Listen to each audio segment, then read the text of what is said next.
영국 왕 찰스 1세가 의회를 해산하고 절대군주로 군림하기 시작하면서 영국 국민의 신임을 점점 잃어갑니다. 재정적으로 궁핍해진 찰스 1세는 1640년 의회를 소집하고 새로운 세금 부과를 요구했죠.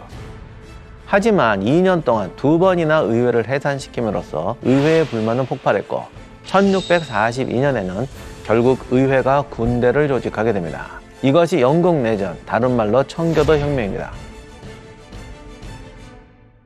내전의 끝은 찰스 1세의 교수형이었습니다.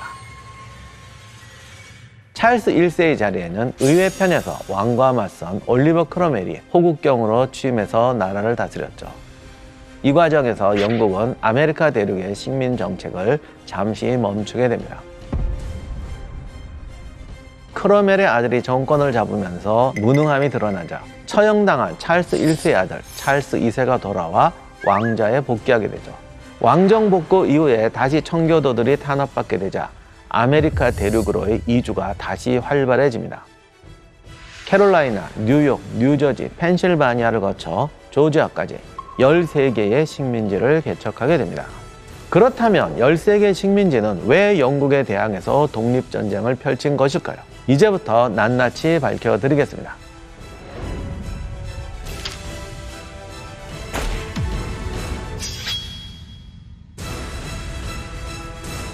안녕하세요. 세상의 모든 전쟁사를 읽어드리는 전쟁사 읽어드립니다의 역사학자 임용환입니다. 왕정 복구가 되면서 매사추세츠를 중심으로 미국 동부로 수많은 영국 이주민들이 몰려들기 시작합니다. 그러면서 최초의 완성형 식민지가 자리 잡게 됩니다. 첫 번째 정착지였던 버지니아부터 메어플라워의 청교도들이 자리 잡은 매사추세츠, 커네티컷을 거쳐서 1732년 남쪽의 조지아까지 영국은 13개의 식민지를 개척합니다.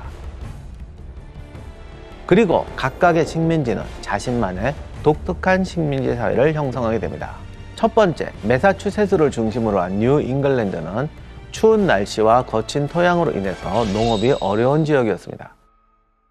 대신에 풍부한 목재와 해안이라는 지리적인 이점이 있어서 어업과 조선업이 발달했죠. 또 메이플라워를 타고 온 청교도들이 정착한 곳이라서 종교적으로 보수적인 성향이 컸습니다. 두 번째, 뉴욕과 펜실베니아를 중심으로 한 중부 식민지들은 밀과 같은 농산물을 수출합니다. 종교적으로 관대한 편이라 뉴잉글랜드와 달리 퀘이커, 루터교, 카톨릭 등 다양한 교파가 섞여 있었습니다. 세 번째, 버지니아와 캐롤라이나를 중심으로 한 남부는 비옥한 토질 덕분에 대규모의 상품 작물을 재배할 수 있었죠. 이것은 경제적인 이유로 온 이주민이 많고 상류층 중에서 성공의 신자가 많아서 자신들이 영국인이라는 것을 자랑스럽게 여기는 본국에 대한 자부심이 강한 편이었습니다. 영국은 식민지를 사실 그렇게 엄격하게 하지 않았습니다. 각 식민지마다 왕이 임명한 총독을 두었지만 총독도 영국에서만 파견되는 게 아니라 현지인들이 총독하고 그랬습니다. 이곳에 정착한 사람들은 정해진 날짜의 투표를 통해서 관리를 선출했습니다. 각 마을에 자치기구를 만들어서 치안, 농사, 교육 등 주민 생활에 관련된 문제를 자체적으로 해결했습니다. 직선 후에는 점차 총독 중심의 체제를 제치고 식민지인들이 스스로 실질적인 의사를 결정할 수 있는 기구로 자리 잡습니다. 이것이 결국 독립전쟁으로 가는 중요한 발판이 됩니다. 이미 스페인과 프랑스 등은 앞다퉈서 자신들의 땅을 넓혀갔고 네덜란드도 동참하게 되죠. 네덜란드는 1620년에 인디언과 모피 교육을 하기 위해서 허드슨강 유역에 교역기지를 건설합니다. 이곳을 네덜란드 암스테르담의 이름을 따서 뉴 암스테르담이라고 부릅니다. 뉴 암스테르담을 중심으로 주변 지역을 개척하기 시작하는데 특히 네덜란드 상인이 엄청 탐내던 지역이 있었습니다. 흥정 끝에 인디언에게 구슬과 단추를 주고 샀는데 이것이 바로 현재 뉴욕의 맨하탄 섬입니다.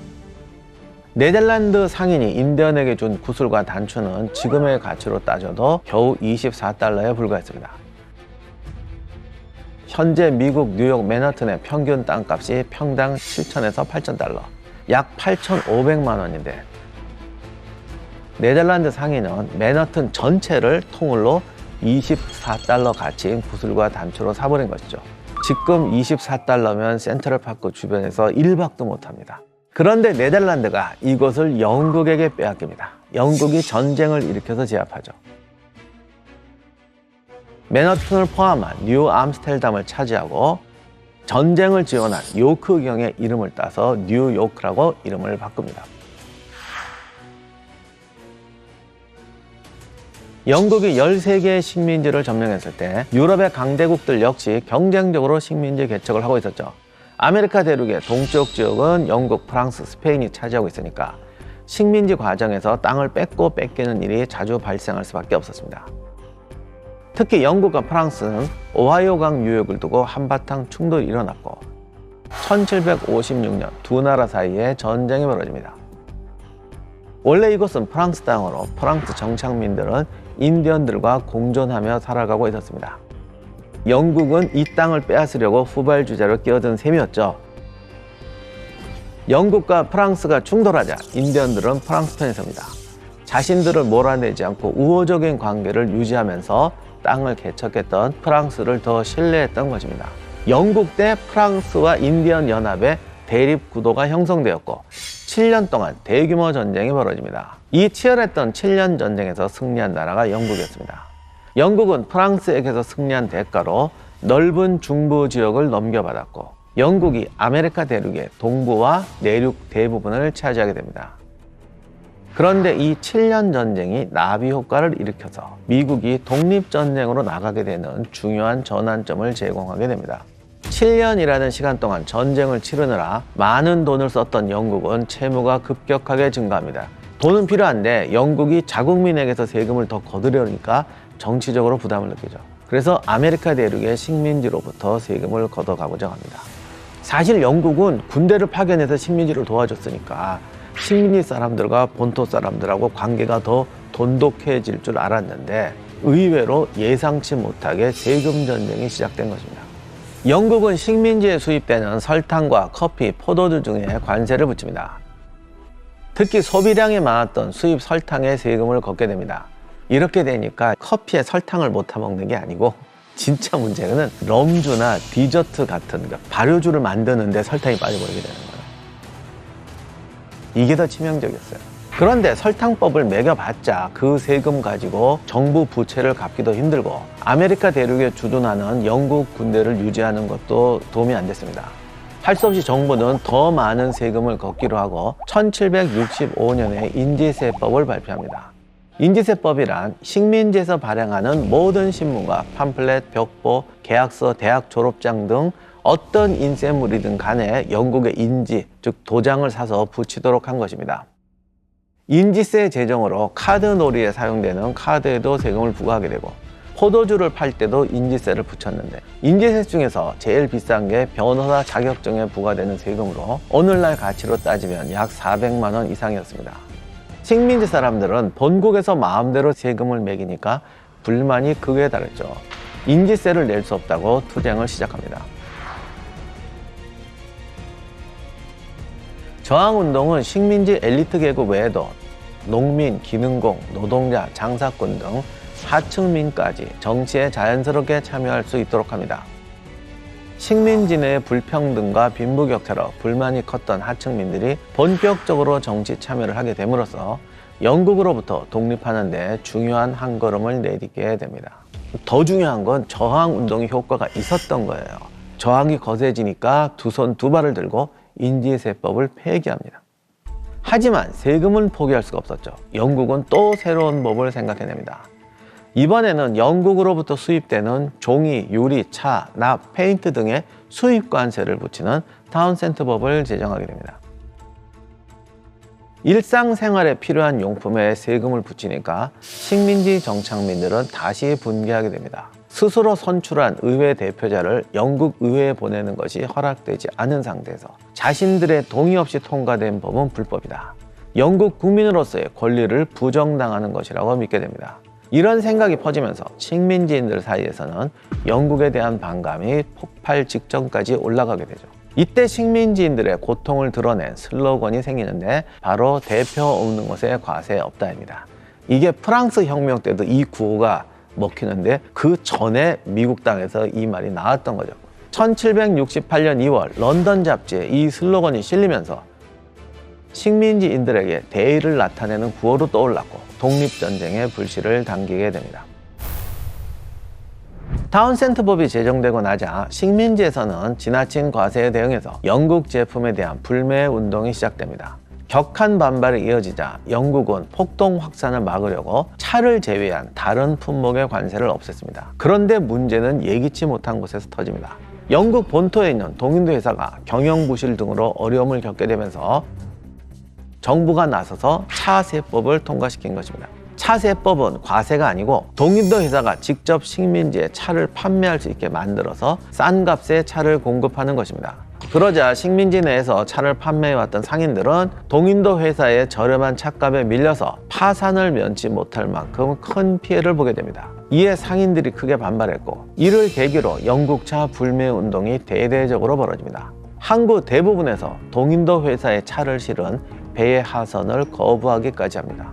이런 도중에 보스턴을 관리하는 영국 총독이 강제로 차를 하역시키게 합니다. 이것이 바로 1773년에 발생한 보스턴 차 사건입니다. 차를 강제로 하역시킨다는 소식에 식민지인들은 자기 정체를 숨기려고 인디언으로 분장을 하고 배에 올라가서 차가 들어있는 상자를 모두 바다에 버립니다.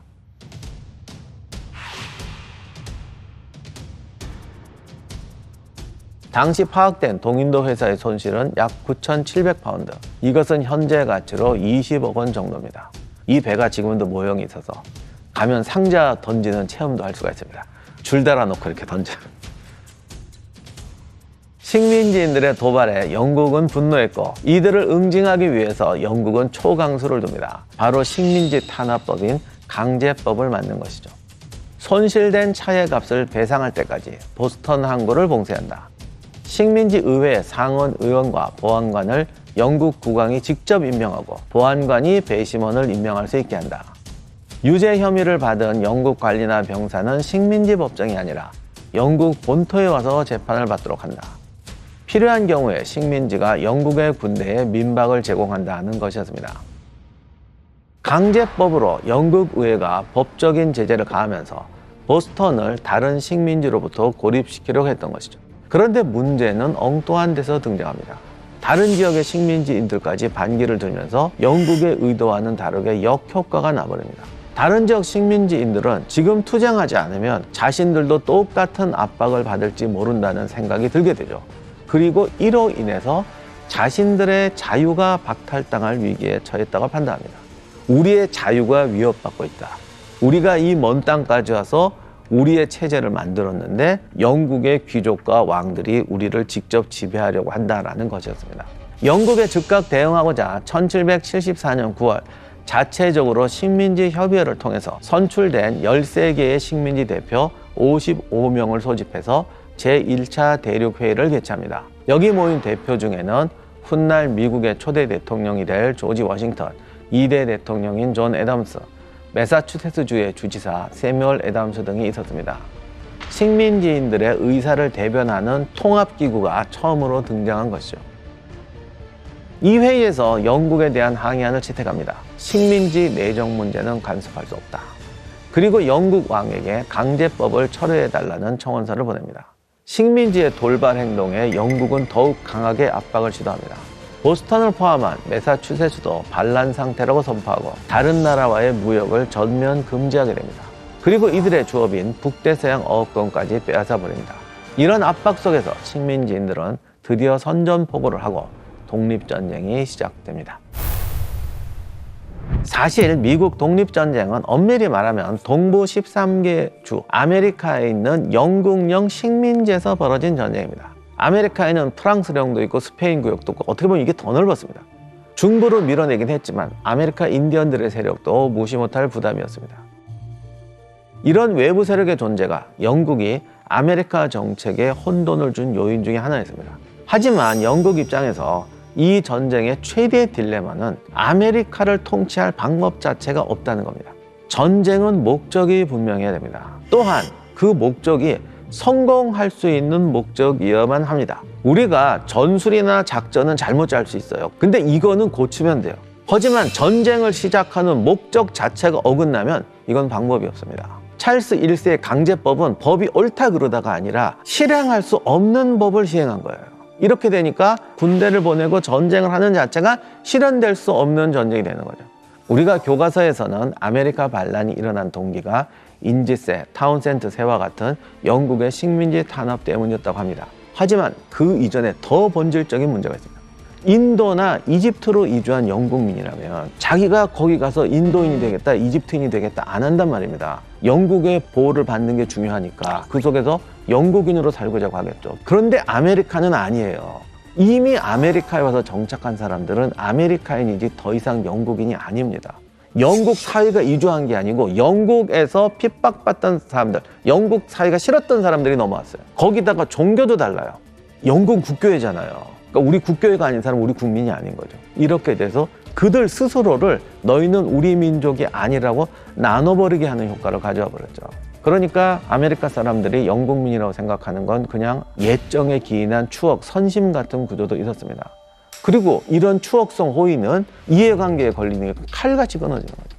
이들은 아메리카에서 그들만의 사회 제도를 만들었고 영국 국민과는 다른 정치, 사회, 체제 속에서 사는 국민이 되어갑니다. 그 다음 또 중요한 게 있는데 프렌치 인디안 전쟁을 겪으면서 아메리카에서는 영국 육군이 별로 힘을 쓰지 못한다는 것도 발견하게 됩니다. 유럽 군대는 유럽 땅에서 싸우기에 적합한 거지 아메리카 대륙에 오면 이게 힘을 못 써요. 이거를 발견한 거죠. 그러니까 덤빌 용기가 생기는 거죠. 마지막으로 양자의 단절을 가져온 결정적인 원인이 있습니다. 영국령이라고 영국인만 사는 게 아닙니다. 아일랜드인, 스코틀랜드인, 애초부터 영국 식민지인 척 살던 사람들이 여기서 새로운 땅을 개척해요. 이들의 집단 이주는 잉글랜드보다 조금 늦었는데 또 인간들이 치사하니까 스코틀랜드, 아일랜드인들 니들 절로 가. 한참 인디언하고 이제 갈등이 심해졌을 때 원주민 접경 지역에다 밀어넣어 버렸어요. 그 다음에 영어 안 쓰는 사람들도 옵니다. 독일인들도 대거 몰려왔고 네덜란드인도 있었습니다. 그러니까 독일인 마을, 네덜란드인 마을, 아일랜드인 마을 이렇게 되자 이 13개 주가 영국령이라는 게 정말 형식적인 문제가 돼버리는 거예요. 그러니까 이처럼 이 아메리카 대륙 안에는 너무나 다른 사람들이 섞여 있었기 때문에 본국과의 국가적 유대감이 거의 없어졌던 거죠. 버지니아 의회에서 패트릭 헨리가 자유가 아니면 죽음을 달라라고 외쳤다고 합니다. 이 말이 미국 독립의 상징처럼 되었지만 사실 정말 그렇게 만들어지는 진위가 의심스럽습니다. 진짜 신금을 울렸던 독립을 정당화하는 주장은 과세는 우리의 자유를 침해하는 것이라는 것이었습니다. 자유를 위해서 죽겠다가 아니라 우리의 재산과 행복과 우리의 지역을 보호하기 위해서 싸우겠다는 것이 미국 독립선언의 본질입니다.